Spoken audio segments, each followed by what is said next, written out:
ছাত্র রাজনীতি নিয়ে যে জন আকাঙ্ক্ষা তৈরি হয়েছিল তা কিছু ছাত্র সংগঠনের আধিপত্য নীতি, সন্ত্রাসী কর্মকাণ্ড, চাঁদাবাজি, দখলদারি, ট্যাগিং ও দোষ চাপিয়ে দেওয়ার হীন সংস্কৃতি চালু রাখার ফলশ্রুতিতে শিক্ষার্থীদের মধ্যে ছাত্র রাজনীতি নিয়ে বিমুখতা তৈরি হয়েছে এবং যা শিক্ষার পরিবেশকে বিনষ্ট করছে। নিষিদ্ধ ছাত্রলীগ বাংলাদেশ থেকে বিতাড়িত হলেও দুর্ভাগ্যজনকভাবে আমাদের বন্ধুপ্রতিম ছাত্র সংগঠন, ছাত্রদল তাদের পথ অনুসরণ করতে দেখা যাচ্ছে। ক্যাম্পাসে সকল ছাত্র রাজনৈতিক ও সামাজিক সংগঠনসমূহের মধ্যে পারস্পরিক শ্রদ্ধাবোধ, সহযোগিতা ও সহাবস্থান নিশ্চিত করে শিক্ষার সুষ্ঠু পরিবেশ বজায় রাখা সকলের দায়িত্ব। কিন্তু আমরা লক্ষ্য করছি বিভিন্ন ক্যাম্পাসে ছাত্রদল, ছাত্র শিবির সহ অন্যান্য ছাত্র সংগঠনকে অন্যায়ভাবে দমনের চেষ্টা করছে।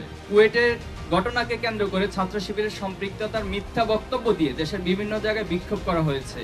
খুলনার শিববাড়িতে তাদের মিছিল থেকে একটা শিবির দর দৈরা দৈরা জবাই কর স্লোগান দেওয়া হয়।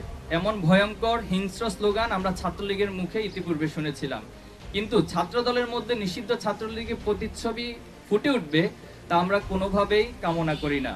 গতকাল গাজীপুর মাইকে ঘোষণা দিয়ে প্রকাশ্য দিবালোকে চাঁদা আদায় করার ঘটনা আপনারা দেখেছেন।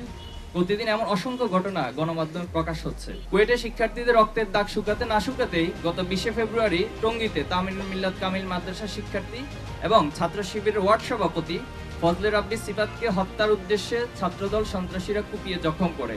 অন্তর্বর্তী সরকার গঠনের 7 মাস অতিক্রান্ত হলেও এখনো দেশে আইন শৃঙ্খলা পরিস্থিতি স্বাভাবিক হয়নি।